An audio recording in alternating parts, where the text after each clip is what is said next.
Olá, 7h02, hoje sexta-feira, 21 de maio de 2021. Muito bom dia. Bom dia a todos, bom dia Álvaro. Hoje é dia dos servidores públicos do Estado aposentados receberem o adiantamento do 13º salário. Detran realiza amanhã segundo mutirão de renovação de CNH. Caixa Econômica paga hoje segunda parcela do auxílio emergencial para nascidos em maio.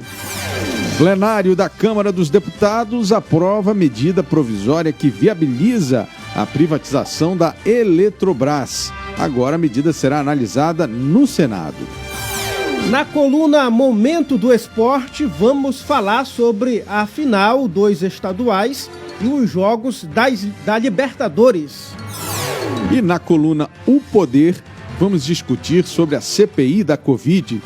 Ontem foi o segundo dia que o ex-ministro Pazuello foi ouvido pela comissão. Você também fica bem informado sobre o trânsito e as ocorrências policiais ao vivo. Este é o Jornal da Cidade de hoje, o seu Jornal das 7.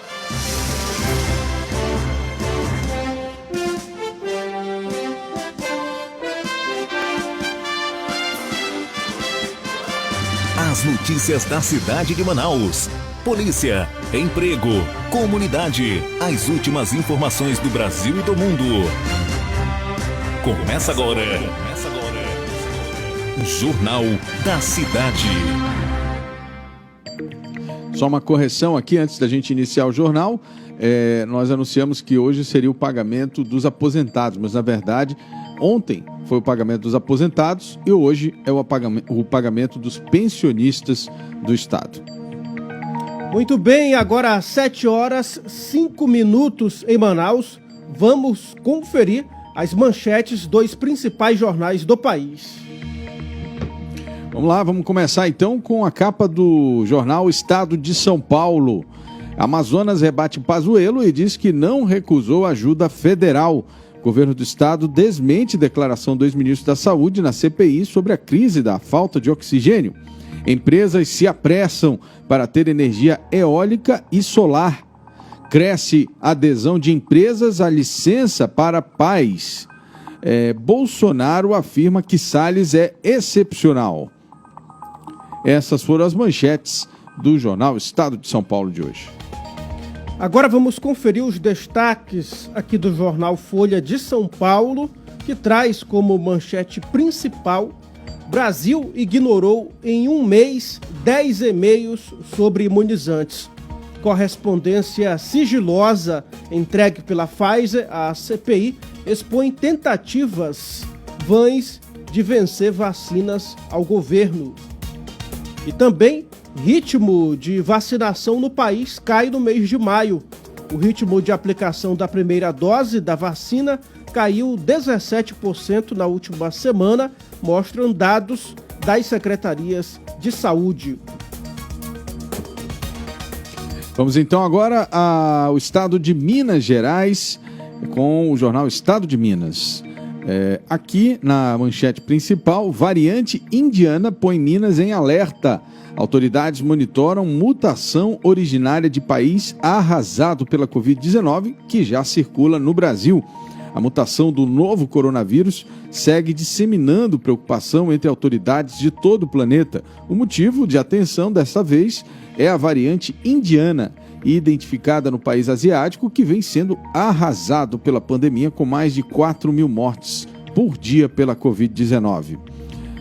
Bom, chineses investem 11 bilhões no norte de Minas Gerais. A assinatura de um acordo que permitirá ao Ministério Público acompanhar os processos de licenciamento ambiental dará a largada para o megaprojeto no do Sul-Americano de Metais, subsidiária chinesa Hongbridge Holdings, para exportação do minério de ferro na região de Grão-Mogol.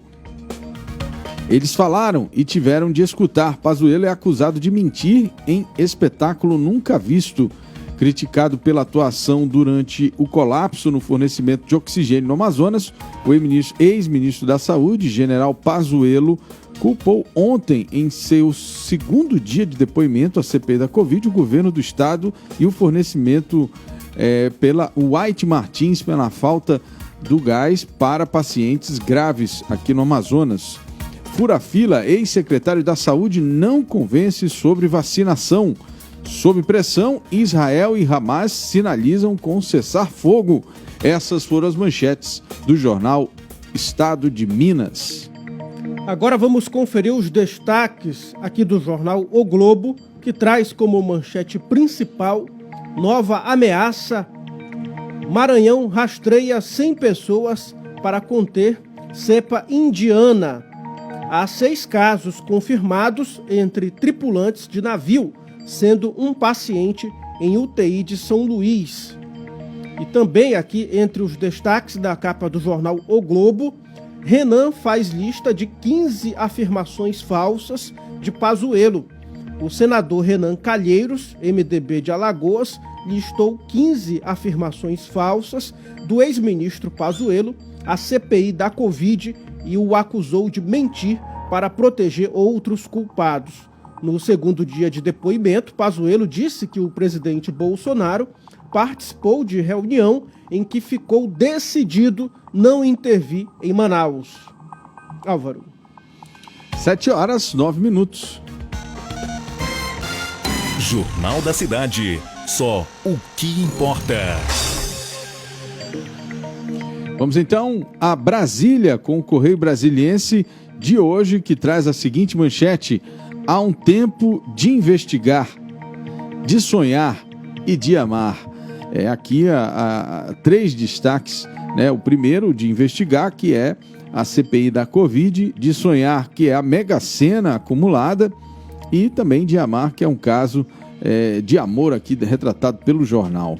Bolsonaro é aconselhado por aliados a demitir Salles. Em live, o presidente diz manter a confiança no ministro do Meio Ambiente e afirma que ele luta contra xiitas ambientais. Brasil registra variante indiana da Covid-19. Considerada agressiva, a mutação do vírus foi diagnosticada em tripulantes de um navio que chegou em São Luís, no Maranhão. Eficiência: vacinas atuais agem contra todas as cepas. Hipertensão: em entrevista, nefrologista Maíra Porcheira alerta que a doença pode agravar a Covid e possíveis sequelas. Eleição: presidente da CCJ da Câmara, deputada Bia Kicis, defende a impressão de votos já em 2022. Esses foram os destaques do jornal Correio Brasiliense de hoje. Agora vamos conferir os destaques aqui na capa do jornal 0 Hora do Rio Grande do Sul. Piratini confirma alertas de alto risco da Covid para mais 3 regiões.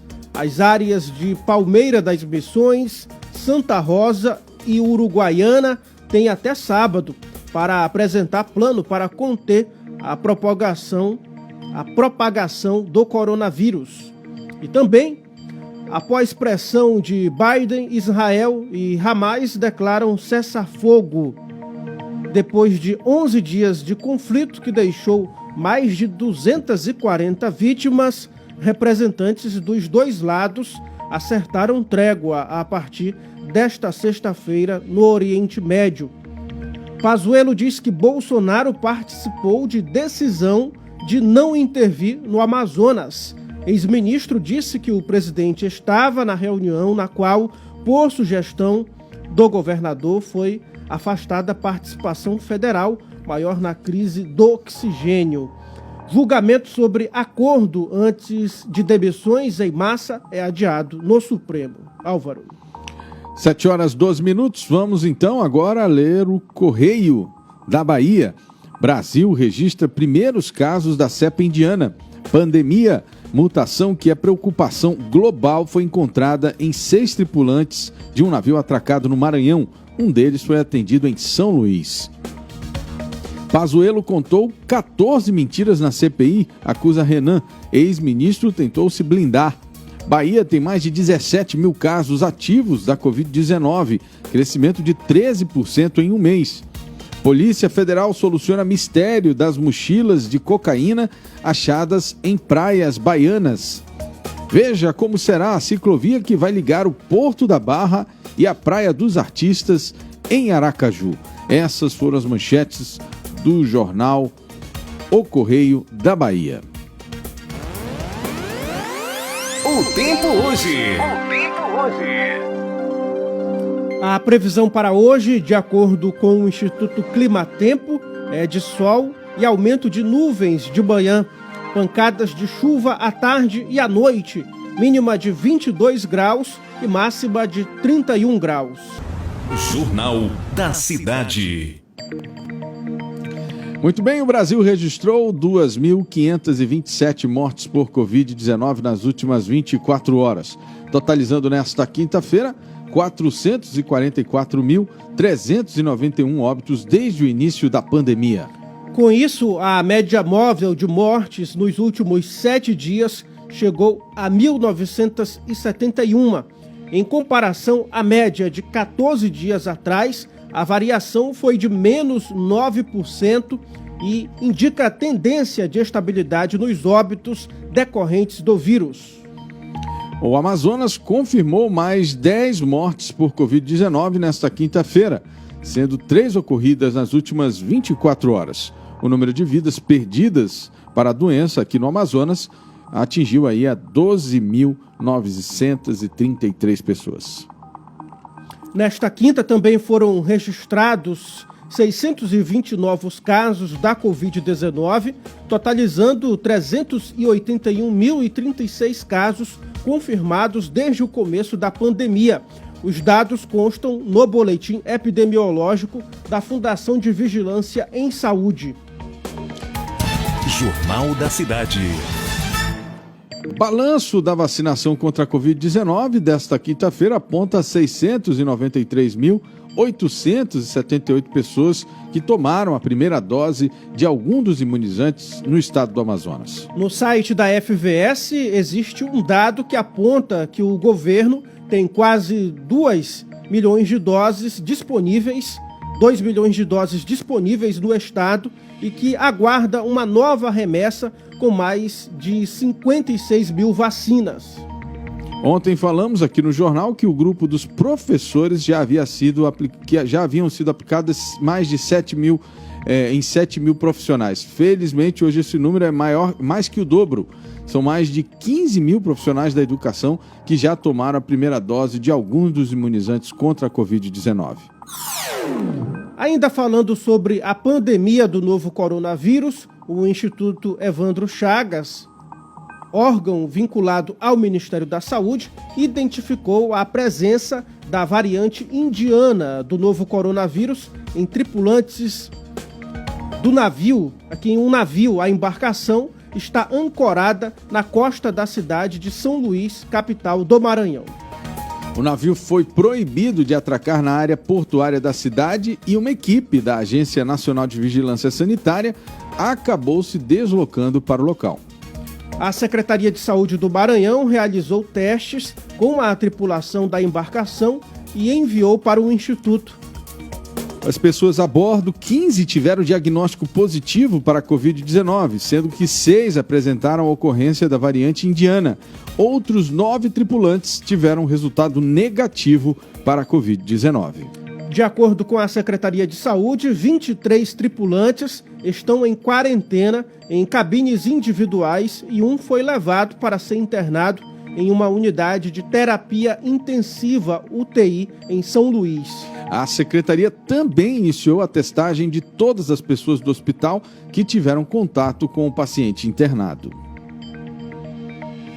Jornal da Cidade. Agora a gente fala sobre a antecipação da primeira parcela do 13º salário dos servidores pelo Estado.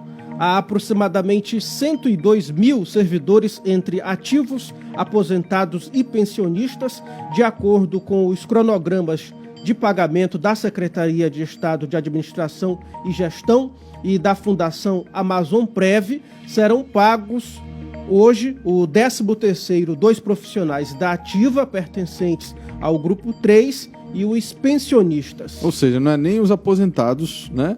E nem só os pensionistas. Também tem o pessoal do grupo 3, como a gente só corrigindo a informação que a gente tinha dado na manchete. Então, você que faz parte do grupo 3 e também os pensionistas dos servidores públicos do Estado receberão hoje a antecipação do 13º. O valor será pago nesta primeira parcela, corresponde a 50% do salário base de cada categoria. Além de contemplar diretamente os agentes públicos, a medida injetará cerca de 233 milhões de reais na economia do Estado neste momento da pandemia. A Amazonprev esclarece que nem todos os aposentados pela Fundação vão receber a antecipação conforme regra geral de pagamento seguida pelo Estado, uma vez que a maioria possui plano diferenciado de proventos do 13º salário. A Caixa Econômica Federal paga nesta sexta-feira também a segunda parcela do auxílio emergencial. Atenção, você que faz parte aí do benefício do auxílio emergencial do governo federal. Hoje, mais um grupo de trabalhadores vai receber aí o benefício. É isso mesmo, Álvaro. Quem recebe desta vez são os beneficiários que fazem parte do programa Bolsa Família, com o número do NIS encerrando em 4, e trabalhadores nascidos em maio e que não fazem parte do Bolsa. A ajuda paga nesta sexta-feira será acreditada em conta poupança social digital da Caixa, que poderá ser usada inicialmente para pagamento de contas e compras por meio do cartão virtual. É aquela situação em que o crédito fica no cartão e você pode usar para fazer pagamento de contas, né? Saques e transferências para quem receber o crédito nesta sexta-feira serão liberados apenas no dia 8 de junho. Então, se você quiser guardar o benefício para fazer o saque, só lá no dia 8 de junho, tá? Polícia. Muito bem, vamos agora com Edila Chaves saber aí o resumo primeiro de trânsito, né? Soube agora de manhã que teve um acidente de trânsito com vítima fatal, Edila. Bom dia. Bom dia, Álvaro. Bom dia, Thiago. Mas só pelo trânsito, né? Exatamente. Álvaro, no momento a nossa equipe está levando a vocês informações sobre o caso de um acidente com vítima fatal ocorrido por volta das 6h30. Tendo como vítima Emerson Carvalho Cardoso, de 33 anos. Ele seria cabo da 8ª SICOM. Policial militar, estaria de folga e no momento em que trafegava na Avenida das Torres, acabou sendo atingido por um caminhão-baú. O motorista do caminhão, no momento que percebeu o acidente, deixou o caminhão e empreendeu fuga. Porém, se conscientizando do ato, retornou ao local do acidente e se entregou à guarnição da 12ª SICOM. Fato ocorrido na Avenida das Torres, bairro de Flores, na área do bairro de Flores, conjunto Boas Novas. Agora de manhã isso, né, Edila? Isso, por volta das 6h30 da manhã. Tivemos um outro acidente também, graças a Deus, sem vítima fatal. Porém, bastante machucado. O transeunte, um pedestre, acabou sendo atingido ali próximo ao Bariri. No momento em que atravessava a via, acabou sendo atingido por um carro, mas o próprio motorista parou, teve consciência, aguardou o SAMU e a pessoa foi conduzida ao hospital. Infelizmente, a situação do trânsito em Manaus hoje é aquela palavra sextou, mas sextou de forma negativa. Parece que os motoristas estão um pouquinho eufóricos e, com isso, já estamos trazendo aí o caso de 2 acidentes durante esta manhã. Um com vítima fatal, tendo como vítima um policial militar, e o segundo tendo uma vítima lesionada. Aqui na Avenida das Torres, sentido ali Coroado, para quem vai pegar essa zona da cidade que vai passar pela Avenida das Torres, trânsito está fluindo, porém com uma certa dificuldade, viu, gente? Devido à questão desse acidente, apesar do corpo ter sido removido, mas a via ainda está um tanto que lento o fluxo. Tá certo. Edila, é muito importante a gente falar para o pessoal que está nos ouvindo nesse momento de ter atenção com o trânsito, né? De ter aquele cuidado, né? E principalmente as pessoas que se envolvem nesse tipo de situação, que estão no trânsito, principalmente os motoristas de motos, né, que usam motos e tal, eles precisam ter um cuidado ainda maior, porque eles estão ainda mais expostos, né, no trânsito das cidades. Aqui em Manaus tem sido comum a gente noticiar casos de acidentes com vítimas envolvendo motociclistas, né?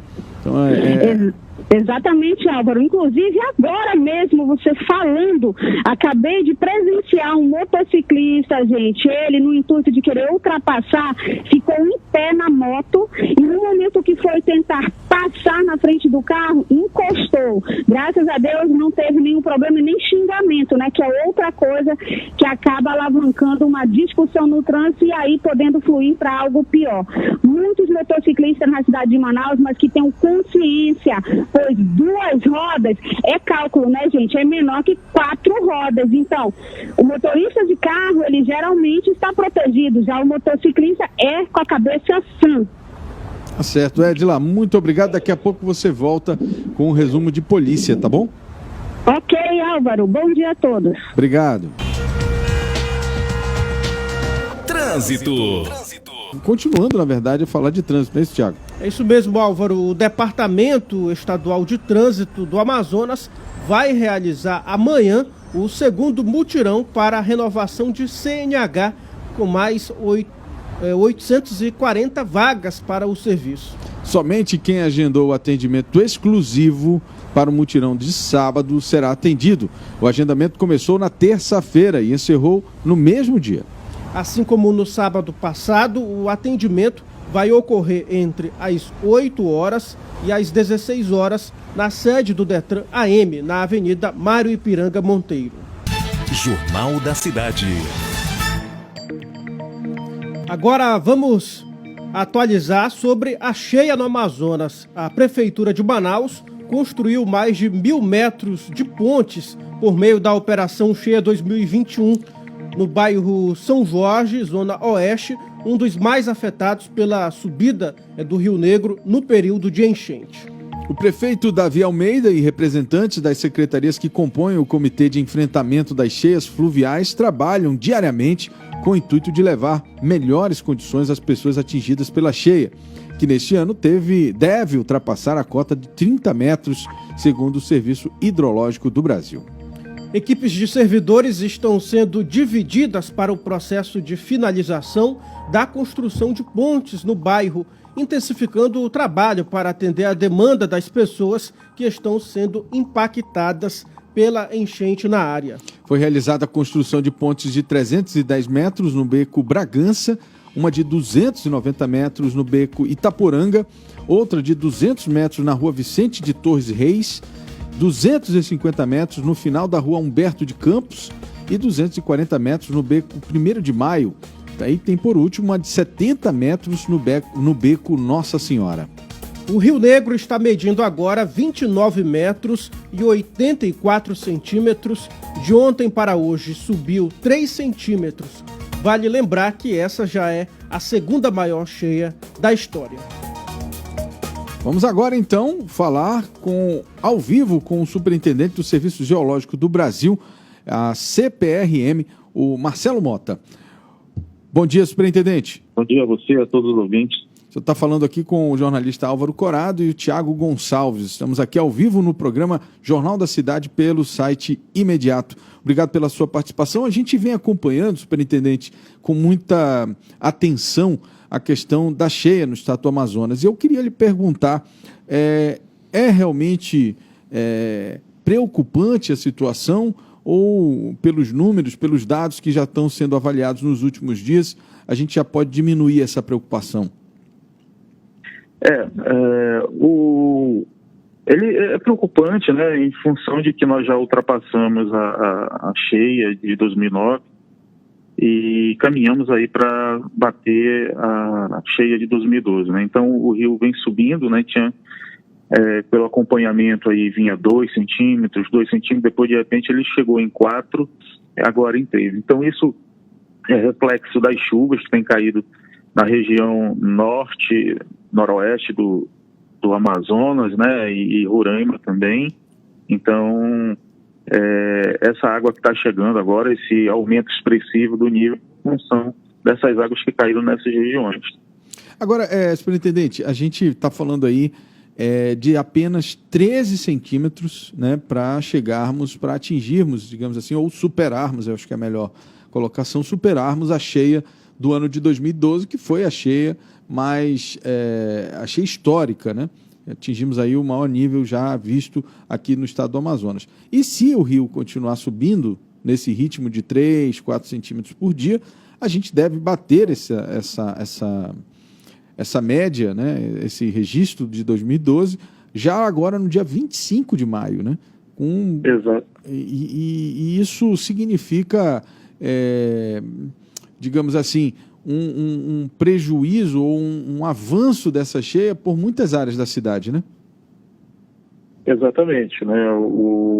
Pelo ritmo que está subindo agora nesse instante, se apresentando, se permanecer, visto que há previsão de chuva, né, para essa região norte e noroeste do estado do Amazonas. Então, se continuar realmente assim nesse ritmo, nós alcançaremos a cheia de 2012 lá por volta do dia 25, né, ou seja, na terça-feira.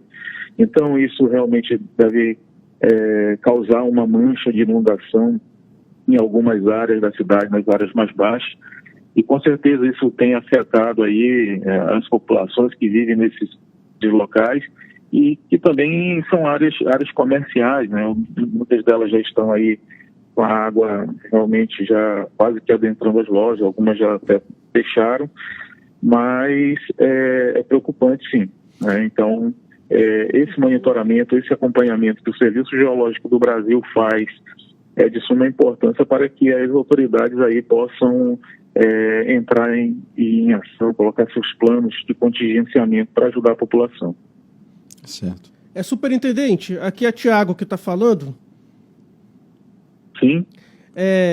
No interior do estado, né, nós temos aí algumas cidades completamente alagadas, completamente inundadas. É o caso de Anamã e também Careiro da Várzea, já aqui da região metropolitana de Manaus. Como minimizar esses transtornos, prejuízos para a população? Como minimizar? É isso mesmo que eu entendi? Isso, a pergunta? Isso. Tá. Eu acredito que a melhor forma de minimizar isso aí, né, é o poder público tomando medidas enérgicas, efetivas, no sentido de ajudar essas populações, né, construindo ali as famosas marombas, né, que é muito comum aqui, as pontes, para que a população possa conduzir, visto que muitas pessoas não têm mesmo para onde ir, né, não tem como se abrigar em outro canto, e ter o apoio, né, principalmente ali a região de Anamã, né, o Careiro da Várzea, e algumas regiões dos municípios de Manacapuru, por exemplo, também tem sido bastante afetado. Parintins, né, que fica longe daqui, não é região metropolitana de Manaus, mas Parintins também já bateu a cheia histórica registrada para a região. Então, eu acredito que a melhor maneira possível é as autoridades acompanharem, né, esse trabalho que o Serviço Geológico desenvolve, para que eles possam se antecipar sempre ao que deve ser decidido em termos de ação. É certo. Olha, nós estamos conversando aqui com o superintendente do Serviço Geológico do Brasil, o Marcelo Mota, que é a instituição federal responsável em fazer esse acompanhamento, essas medições. Eles lançam os alertas de cheia, né? Nós viemos fazendo noticiando aí os alertas. Mas eu tenho uma dúvida, Marcelo, que a gente viu alguns registros de redução dessa subida dos rios, né? Inclusive, vimos algumas notícias falando que já estava reduzindo e tal. O que de fato é? Isso é só uma redução repentina ou efetivamente em algumas regiões já está tendo a descida dos rios? A gente tem registros, por exemplo, em Pauini, Boca do Acre e algumas outras no sul do Amazonas. Como é que é isso para a gente entender? Tem realmente já em alguns lugares a redução do rio ou na verdade, só são nuances aí e continua subindo?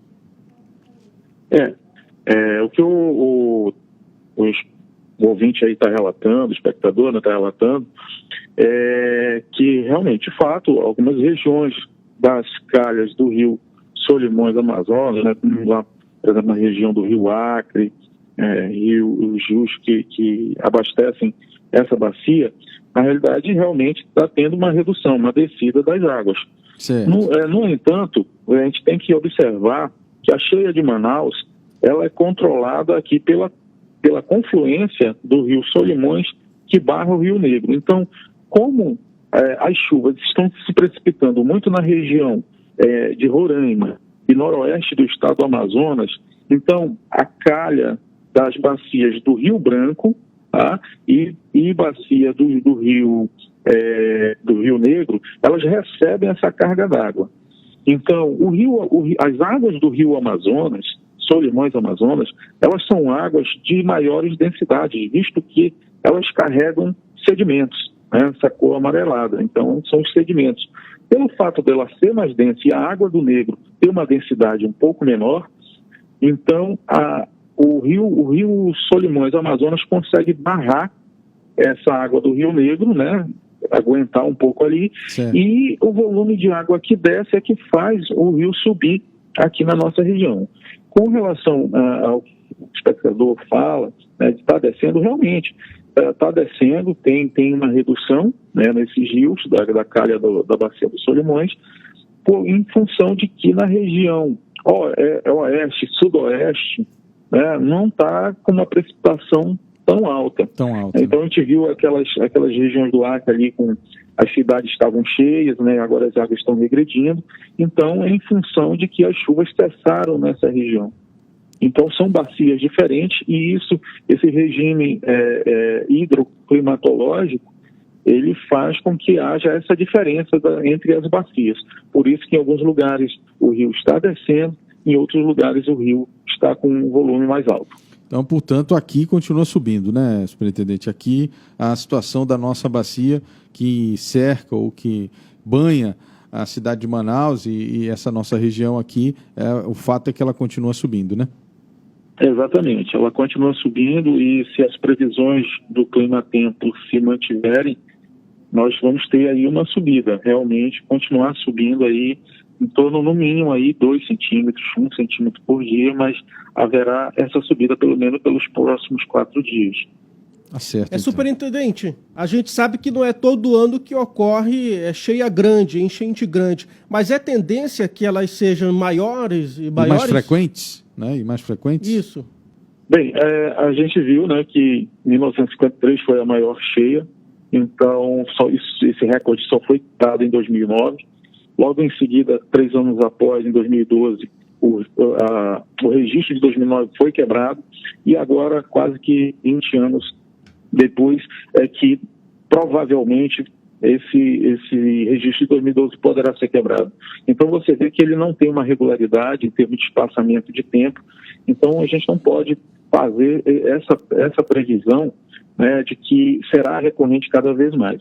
O que a gente sabe é que os eventos climáticos eles têm se modificado ao longo do tempo, né? Então essas mudanças elas podem sim, se elas começarem a ser muito recorrentes, isso provavelmente pode acontecer, mas tudo depende do monitoramento que é feito pelas instituições. No caso aqui, o Serviço Geológico é uma delas. Certo. Conversamos aqui com o superintendente do Serviço Geológico do Brasil, Marcelo Mota, que nos trouxe aqui informações importantíssimas sobre a cheia de 2021. Obrigado, superintendente, e a gente quer contar aqui com a sua colaboração mais vezes. Né? Pode falar. Eu só queria deixar mais um recado aí para os ouvintes, para vocês, né, que nos ouvem, que no dia 31 agora de maio, o Serviço Geológico estará emitindo o 3º alerta de cheia. Então, é um evento que é transmitido pelos canais do YouTube, Facebook, Instagram. Então, você pode estar acompanhando na nossa página e ficar mais atento à situação dessa cheia que nos acomete. Que horas vai ser a transmissão? 10 horas da manhã no horário local de Manaus. Então, imediato vai retransmitir aí o sinal de vocês para que a gente possa levar essas informações o mais longe possível para as pessoas que estão envolvidas aí e atingidas também por esse evento climático que é a cheia. Obrigado, Marcelo. Ok, um bom dia a todos. Bom dia. 8h01. Jornal da Cidade. Opoder.com, com Bruno Mazieri. Agora a gente vai falar sobre o segundo dia de depoimento do ex-ministro da Saúde, Eduardo Pazuello, à CPI da Covid-19 no Senado Federal. O Bruno já está na linha para falar conosco. Bom dia, Bruno. Quais os destaques aí da audiência, né, com o ex-ministro da Saúde, Eduardo Pazuello, no segundo dia de depoimento dele? Bom dia, Tiago. Bom dia, Álvaro. Bom dia a você que nos acompanha nesta sexta-feira. Eu estava ainda há pouco na ligação, mas caiu. Mas agora a gente retorna. Então, a quinta-feira foi bastante tumultuada, assim como a quarta-feira. O ex-ministro da Saúde, Eduardo Pazuello, fez fortes declarações, foi bastante indagado pelos senadores que fazem parte da CPI da pandemia. E ele disse inúmeras vezes, repetiu, né, inúmeras vezes, que sempre tentou ajudar o estado do Amazonas, que sempre esteve à disposição do governo do Amazonas, mas ontem o governador Wilson Lima informou que ao jornal Estadão, Estado de São Paulo, que jamais rejeitou qualquer tipo de ajuda do governo federal no que diz respeito ao enfrentamento da pandemia do novo coronavírus. Isso porque o ex-ministro Eduardo Pazuello informou diversas vezes que não recebeu resposta do governo do estado, que o oxigênio sempre esteve presente, que só faltou oxigênio em Manaus 2 vezes, enfim, tentou aí de todas as formas se esquivar de uma possível responsabilidade que também era do governo federal. Então, ontem o governador Wilson Lima se defendeu e disse que jamais recusou qualquer ajuda vinda do governo federal para o estado do Amazonas. Agora, Bruno, ontem o resumo que a gente pode fazer é de que, na verdade, eu entendi, pelo menos assim, né? O depoimento do Pazuello ficou nessa variante, né? É verdade, é mentira, é verdade, é mentira, é verdade, é mentira. Ou seja, é o disse-me disse que não chega a ser a lugar nenhum, né? Quer dizer, não se prova nada, não se tem elementos de absolutamente nada. Pelo menos ontem o sentimento que eu tive dos depoimentos foram esses, né? Os senadores querendo dizer que o que ele estava dizendo ali era mentira, ele trazendo os dados, enfim, provando ou mostrando o ponto de vista dele, do que ele tinha feito e tal, e fazendo as suas declarações também. O que me parece que fica para os próximos episódios dessa situação é que os senadores têm um desafio grande agora, né, de tentar fazer com que todos esses depoimentos, eu acho que o Pazuello talvez fosse o mais importante, né, naquela ideia de transferir a responsabilidade do problema da pandemia para o governo federal, agora é tentar, através de outros depoimentos, sustentar aquilo que eles acreditam, né, ou aquilo que eles defendem como o que aconteceu de errado ou de certo, enfim, no período das duas grandes ondas da Covid-19 no Brasil.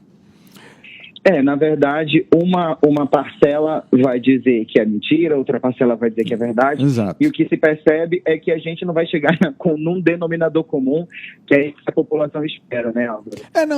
E aí, veja, aí a gente precisa voltar lá para o início, né, quando o presidente do Senado chegou e disse, olha, não é momento de fazer CPI e tal, e veio a ordem do Supremo para que fosse instalada a CPI. E eu tendo a concordar com ele, porque eu acho que, neste momento, a CPI está só servindo para esquentar a pauta política, né? Quer dizer, eu acho que para quem cobre política, para o noticiário político, ela é muito boa, porque você tem notícias todo dia, tem esses embates, esses discursos acalorados, mas, na verdade, você não vê assim, substância suficiente para se chegar a algum lugar. E isso é o que me preocupa, porque a sensação que eu começo a ter, veja, não sei o que vai acontecer daqui para frente, é uma sensação de perda de tempo mesmo, né? Porque você não vê a coisa se materializando. Tudo que está sendo dito ou tudo que está sendo mostrado nessa CPI até o momento nada mais é daquilo que foram as narrativas que foram construídas ao longo das crises. Na verdade, o que é importante a gente salientar também é que a população, que é a parte interessada no resultado dessa CPI, já está muito consciente disso. Hoje em dia, ela já consegue distinguir que a CPI, parte dela, e boa parte dela, está servindo como ponto político, né? E eu te digo isso porque a gente fica monitorando redes sociais e vendo a opinião das pessoas com relação às declarações histriônicas que são dadas, né, assim, aquela coisa de salvador da pátria de alguns senadores, e aí a população já consegue aí distinguir que os membros estão lá utilizando esse momento e esse tempo justamente já pensando na campanha de 22. Então isso é muito claro para a população e, obviamente, muito claro para a gente que acompanha o cenário político diariamente. Então, se os políticos estão achando que a população não está de olho, que não está percebendo que eles estão utilizando a CPI como palanque político, estão muito enganados. A população está sacando, está entendendo e está de olho da forma como está sendo conduzida essa CPI da pandemia. Agora, Bruno, eu não sei se você teve essa sensação, mas ontem me pareceu que a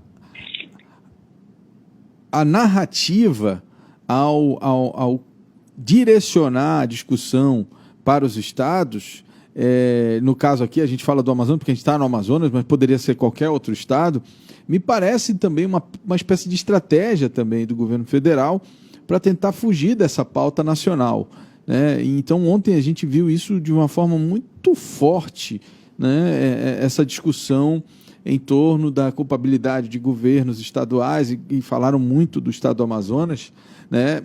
E, inclusive, aquela coisa de dizer que, você acabou de falar, não, o oxigênio é culpa do estado do Amazonas, o governo federal diz não, nós não fomos avisados, enfim, começa aquela discussão. Então, assim, me parece que essa narrativa, e assim, de uma forma muito sutil, eu entendi que o senador Eduardo Braga, ele participou um pouco dessa construção, sabe, de tirar um pouco o foco do governo federal para jogar para uma discussão um pouco mais focada no Estado, que é o Estado do seu interesse, né? Quer dizer, ele tem interesses eleitorais aqui, é óbvio, né? E me pareceu que ali foi o momento daquela puxada, né, na pauta para dizer assim, não, vamos falar agora de governo estadual.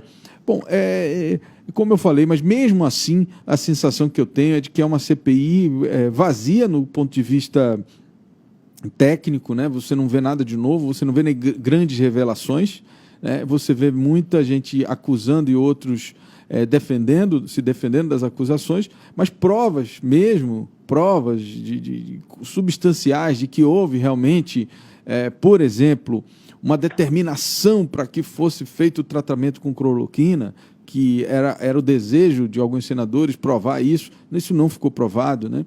Quer dizer, e assim agora, ontem, com relação ao oxigênio, da mesma forma, né? Ficou naquela coisa de quem é culpa, mas ninguém falou por que aconteceu a crise, ninguém discutiu mais, assim, citaram, né? Mas ninguém foi a fundo nessa questão, né? A ponto da gente conseguir fazer um discernimento um pouco melhor do que poderia ou não ter sido feito para evitar ou não, né? Ninguém sabe também se era possível evitar essa crise. Quer dizer, e aí ter realmente um ponto de vista um pouco mais técnico em relação a essas questões. Eu tento puxar aqui, Bruno, essa questão um pouco mais real, palpável, porque eu acho que o nosso papel aqui é separar, né, a pauta política daquilo que tem interesse à sociedade, que é o interesse de saber realmente se era possível ter sido feito alguma coisa para diminuir o número de mortes, porque evitar as mortes a gente também tem que ser consciente. A gente jamais evitaria todas as mortes, porque a doença não tem cura, né? Mas que fosse pelo menos mitigado esse efeito do Covid. E para isso, para a gente ter essa sensação, para a gente ter essa noção exata do quanto poderia ter sido evitado e tal, a gente precisaria ter uma discussão na CPI um pouco mais técnica, né? Um pouco mais numérica, um pouco mais palpável, além dessa coisa de você disse isso, você sabia daquilo, você sabia, entendeu? E a gente sair realmente um pouco desse plano político e ir para um plano um pouco mais real, um pouco mais técnico do processo. Álvaro, é interessante a gente falar também, que você falou realmente é uma verdade, dessa questão de querer jogar para uma questão mais estadual a parte da pandemia, o que aconteceu ontem, na verdade, mas é bom a gente lembrar, por exemplo, que o estado do Amazonas, durante a primeira onda da Covid, passou por uma CPI. Então, assim, o estado do Amazonas, tecnicamente, já foi investigado. Então, voltar para ser investigado novamente, quando, na verdade, a CPI foi montada para ver a questão de desvio de verba ou de não envio de verba para os estados. A CPI, ela investiga o governo federal. Então, desde o início, havia já essa discussão até que ponto a CPI iria, né? Se abranger isso, né? os estados, é verdade, tem se isso. abranger os municípios. Então, a gente precisa entender que a CPI, ela é âmbito federal. Ela busca entender se houve uma omissão do governo federal no que diz respeito à verba, no que diz respeito a insumos. O estado do Amazonas já foi alvo de uma CPI estadual. Não, e tem um processo no STJ que avalia, ou que ainda não é processo, né? Foi feita a denúncia, dia 2 agora o relator deve apresentar o seu relatório pelo recebimento ou não, enfim, né? E aí a gente vai saber. Mas o que eu quero dizer é que já existem ações sendo empreendidas para apurar a responsabilidade ou não dos governos estaduais. Olha, o que aconteceu com o Rio de Janeiro, com o Itzel, né? Foi feita alguma coisa em relação do âmbito estadual. A gente precisa se debruçar sobre essas grandes decisões, né, relacionadas a questões, digamos assim, macros das decisões da República, né? No que se refere principalmente, por exemplo, à questão do oxigênio. Eu acho que a gente precisa discutir mais a fundo isso, né? Porque nós que acompanhamos de perto, Bruno, aquela loucura que foi o oxigênio, a gente precisa entender se era possível ter sido feita alguma coisa por parte do governo federal, né? A gente precisa entender isso. Que a White Martins, por exemplo, chegou no seu limite de capacidade de produção, isso a gente já sabe, né? Agora, precisa saber o seguinte, a empresa ela é obrigada a montar uma mega, ultra, blaster estrutura porque, de repente, a necessidade de oxigênio aumentou? Eu não sei se isso é possível, a gente culpar uma empresa por não ter uma estrutura suficiente para atender uma demanda que ela não previa, né? Eu não sei se legalmente você pode exigir isso, não sei como é o contrato deles, né? Mas isso também precisa ser discutido. Álvaro, a gente precisa lembrar também que a CPI do Estado, que aconteceu no Estado, foi conduzida por deputados ligados ao senador Eduardo Braga, que tenta a qualquer custo, né, e isso fica muito claro, culpar o governo do Amazonas por alguma coisa. Então, assim, a sensação que eu tenho é que enquanto o governo do Amazonas não for culpado por algo, nada vai parar, entendeu? A CPI não vai parar. É uma sensação de tentar achar um culpado no estado do Amazonas por uma coisa que a gente não sabe se foi o Estado, tu entende? Então, assim, enquanto eu não obtiver a resposta que eu quero, eu vou continuar fazendo alguma coisa até eu ter o sim, entendeu? Então, assim, é bom a gente ficar atento a isso também, né? E alerta, porque o que a gente está falando aqui é a necessidade de ter uma discussão um pouco mais técnica do âmbito federal. Vou repetir que faltou oxigênio no estado do Amazonas, isso ninguém tem dúvida. Nós estamos aqui, o Brasil inteiro teve uma noção do que aconteceu aqui. Muita gente, inclusive, ajudou, mandando cilindro, enfim. A gente viveu isso também, né? A gente não pode dizer que o resto do Brasil não ajudou. Muitos governadores, inclusive, mandaram ajuda de oxigênio naquele momento. E a gente precisa ressaltar isso. Agora, a gente precisa entender, eu acho que o cerne da CPI é o seguinte: até onde essa crise poderia ter sido evitada? De que ponto em diante não era possível evitá-la? Ou se existia esse ponto ou não, se a gente conseguiria evitar 100% dessa crise. Quer dizer, são questões que a gente precisa responder, né? E não é só o governo do Estado. Eu acho que o governo do Estado tem a sua responsabilidade em responder sobre isso, sobre o contrato, sobre o fornecimento de oxigênio. Óbvio que tem e deve responder sobre isso. Agora, o governo federal precisa responder também o que ele poderia ter feito, o que ele fez, né? O que ele poderia ter feito, né? E o que faltou ser feito, né? E que ele não conseguiria fazer. Eu acho que admitir a capacidade de resolver ou não é humano, né? Eu acho que é real, eu acho que essa coisa de querer dizer que fez tudo o que podia, eu acho que não é assim, né? A gente sempre pode fazer um pouco mais, né? E eu acho que o governo federal precisa também responder em relação a isso, entender que a sociedade tem essa noção de que o governo federal poderia, por exemplo, ter liberado aviões, poderia ter liberado isso, poderia ter feito aquilo, poderia ter feito uma série de outras ações, implementado algumas iniciativas urgentes e emergenciais que ajudariam não só o Estado do Amazonas, outros governos. E é isso que eu acho que os senadores estão perdendo a mão, né? Estão perdendo a mão no momento em que começa a se apequenar a discussão do vai, mentira, você mentiu. Não, vamos buscar, o senhor não mandou aviões, vamos puxar lá os documentos das ordens de voo, se teve alguma ordem de voo, enfim, fazer realmente um trabalho de investigação que a gente consiga, que eu acho que é isso que está faltando para a sociedade, consiga ter uma noção exata daquilo que era possível se fazer, daquilo que efetivamente foi feito e daquilo que não dava para resolver. Por exemplo, a gente teve uma discussão aqui, eu acho que o próprio general o Pazuello falou há um tempo atrás, numa das suas declarações, que a demanda por oxigênio no Amazonas chegou a 100 vezes mais do que ele normalmente usaria. Muito bem, era possível prever isso? Essa é uma pergunta que a gente tem que responder. E se era possível prever, aí vamos apurar por que não foi previsto, quem não previu. Agora, e se não era possível prever? Né? A gente tem como culpar alguém por isso? São essas questões que a gente precisa amarrar bem para não ser injusto, para não criar uma culpa em quem não tem, né? E a sociedade, eu tenho certeza disso, que ela não quer execrar A, B, C ou D, ela só quer respostas. Ela quer entender o que aconteceu de fato. Concordo plenamente com você, Álvaro. Eu acho que foi uma semana bastante tensa no que diz respeito aos convidados da CPI, e a gente continua de olho, já pensando na próxima semana, o desdobramento dessas reuniões e dessas inquisições que estão sendo feitas lá em Brasília. Obrigado, Bruno Mazieri. 7h47. Obrigado, Álvaro. Obrigado, Thiago. Até semana que vem, se Deus quiser. Deus quiser. Opoder.com, com Bruno Mazieri. Vamos falar de economia. Saiba agora os valores dos produtos da cesta básica aqui na capital, de acordo com o site Busca Preço da Cefaz. Nas ofertas de hoje, vamos falar sobre o preço do quilo da farinha branca.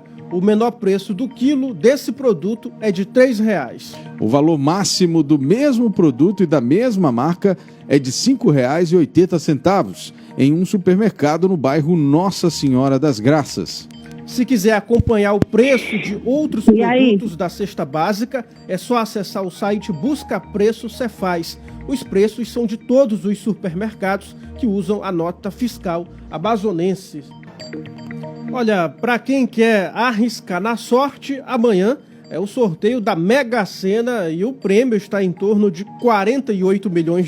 As apostas podem ser feitas até às 18 horas em qualquer lotérica do país ou pela internet, no site da Caixa Econômica Federal. Para a aposta simples, com apenas 6 dezenas, com preço de R$ 4,50, a probabilidade de ganhar o prêmio milionário é de 1 em 50 bilhões. Cine 7. Com Ivanildo Pereira. Muito bem, olha, são 8h02 e a gente gosta de iniciar o final de semana para falar sobre cinema, filme, série, todo mundo que gosta, apaixonado, e até mesmo depois dessa pandemia, muita gente virou adepto aí desse hábito de, nos finais de semana, dedicar muitas horas para assistir séries e filmes nos canais de streaming de todo o Brasil e do mundo. E a gente vai sempre trazendo às sextas-feiras aqui as dicas, os lançamentos, as estreias, enfim. E quem vem conosco aqui toda sexta-feira é o pessoal do Cine 7, é um site local, um site do Amazonas, que faz resenhas, que faz análises, críticas de filmes e também acompanha esse mundo maravilhoso que é o mundo da sétima arte. E a gente fala agora com o Ivanildo Pereira, que está conosco aqui mais uma vez. Ivanildo, Bom final de semana, bom início de final de semana para você. Tem filme gravado em Manaus, na Netflix, é isso mesmo? Pois é, Álvaro, bom dia para o nosso ouvinte, né? Eu não sei se todo mundo percebe, eu não sei se até se você sabia, né? Mas tem filme gravado em Manaus, longa-metragem, disponível na Netflix, né? Que é o filme A Febre. A Febre, eu não sabia. Isso, né? Ele estreou, acredito, no começo desse ano, foi no final do ano passado. Sempre vale a pena a gente dar essa dica, né? Para o brasileiro, né? Com certeza. Filme que foi gravado aqui com profissionais locais, né? A diretora é a Maia Darim. E é um filme interessante porque ele aborda a questão da cultura que a gente não vê aqui na nossa cidade, né? Que é a cultura indígena. O filme acompanha o dia a dia de uma família indígena, né? Tem o pai, que é o protagonista, que ele trabalha como segurança, e a gente vê ele andando pelas paisagens aqui de Manaus, né? A gente se reconhece até um pouco, né? E ele começa a entrar ele começa a questionar um pouco a vida dele quando a filha dele passa num concurso para a faculdade de medicina, né? Passa para estudar medicina. E começa a ver a realidade dele ali com outros olhos, né? Então, um filme muito interessante. O ator, o Regis Nipuro, né? Acredito que é assim que pronuncia o nome dele. É muito bom. E é um filme, a maior parte dele é falado em tucano, né? É um filme brasileiro, claro, mas o Brasil é tão cheio de culturas, né, que a gente assiste um filme, ele é praticamente mais da metade legendado, né? Então é uma experiência muito interessante que sempre vale a gente recomendar, né? Netflix tem filmes de todos os lugares do mundo, praticamente, né? Todos os países. E tem esse aí, né, que foi gravado aqui em Manaus, ganhou prêmios importantes internacionalmente também. Então é um filme que vale muito a gente recomendar. A Febre, né? Isso. A Febre, então, já está no Netflix, você que curioso e cinéfilo e gosta, então tá aí a dica. Tem mais algum filme bacana aí, estreando no cardápio dos streamings do mundo? Sim, a grande estreia desse fim de semana, né, da Netflix, é o filme, o épico, né, do diretor Zack Snyder, né, o Army of the Dead, né, que eles acho que ficaram com vergonha de ser um filme de zumbi, e a Netflix traduziu como Invasão a Las Vegas, né? Invasão a Las Vegas. Isso, é um filme de zumbi dele, né? Ele retornando ao gênero zumbi. É interessante como, às vezes, alguns diretores, eles meio que cansam, vão perdendo gás e querem voltar para o começo da carreira, né? O Zack Snyder a gente conhece de filmes como O 300, Batman vs Superman, Liga da Justiça, né? Esse ano ele já lançou a versão dele do Liga da Justiça, que foi aquele barulho, né, que a gente viu, né? Eles finalmente conseguiram lançar a versão dele. Então ele passou muito tempo fazendo filme de super-herói, né? Fazendo filme baseado em quadrinhos. E o primeiro filme dele, lá atrás, em 2004, foi o Madrugada dos Mortos, que era um filme de zumbi, né? Agora ele retorna. Ele voltou lá bem pro início, né? Voltou bem pro início. Isso. Exato, né? Eu ainda não assisti, mas tem gente que diz que os dois filmes se passam até no mesmo universo, né? Então meio que uma continuação um do outro, né? Eu vou assistir hoje à tarde para tirar essa dúvida, né? Mas o filme tá aí, o trailer tá fazendo muito sucesso, tá com boas críticas, né? E é uma mistura de filme de zumbi com filme de assalto, né? Que a gente acompanha um grupo de personagens que vai invadir Las Vegas para roubar uma fortuna que ficou escondida lá e teve que enfrentar uma horda de zumbis, né? Um exército de zumbis que está lá rodeando a cidade, né? Então quem quer ação e quem gosta de zumbis e aqueles filmes de estilo sanguinolento, né? É o prato cheio, né? O Zack Snyder se esbalda, né? Tá certo. Ivanildo Pereira, muitíssimo obrigado, meu amigo. Você é uma das colunas mais esperadas da semana, para quem curte filmes e séries. Obrigado pela sua presença. E quem quiser mais informações sobre acompanhando, né, esses grandes lançamentos do segmento, acessa qual site, Ivanildo? Acesse cine7.com.br. É isso aí, cine7.com.br, para ficar muito bem informado sobre o mundo, o universo da Sétima Arte. Ivanildo Pereira, muito obrigado, até semana que vem. Obrigado, amigo, até mais. 8h07 em Manaus. Cine 7. Com Ivanildo Pereira. Muito bem, encerramos mais uma semana com a graça de Deus, desejando a todos vocês aí um excelente final de semana, curta com a sua família, com seus amigos, enfim, faça um final de semana leve para começar a semana que vem com todo o gás. Baixe também o aplicativo da Rádio ZLZN no Google Play Store. É só acessar a plataforma de celulares Androids, digitar lá na busca ZLZN, Rádio ZLZN, e você vai ver que vai aparecer ali o nosso aplicativo. Nessa rádio você acompanha toda a nossa programação jornalística 24 horas com tudo. Não precisa acessar nenhuma rede social. Você vai baixar o aplicativo no seu celular e vai ouvir tudo que está acontecendo na cidade durante 24 horas. É essa imagem aí que está na sua tela. Você acabou de conferir o Jornal da Cidade, o seu noticiário das 7 da manhã, de segunda a sexta, aqui mesmo pelo site imediato. Esta edição e apresentação teve a apresentação de Álvaro Corado e Tiago Gonçalves. Transmissão e operação de áudio de John Andrew, produção e edição de Jonathan Souza, apoio técnico de Marcos Silva e Pablo Medeiros. Todo este conteúdo é produzido pela equipe da Rede Norte Digital. Muito obrigado pela sua audiência. Um excelente final de semana para todos vocês. E como eu falei, a gente se encontra aqui na segunda-feira, exatamente nesse mesmo horário, às 7 horas da manhã. Até lá. Até lá.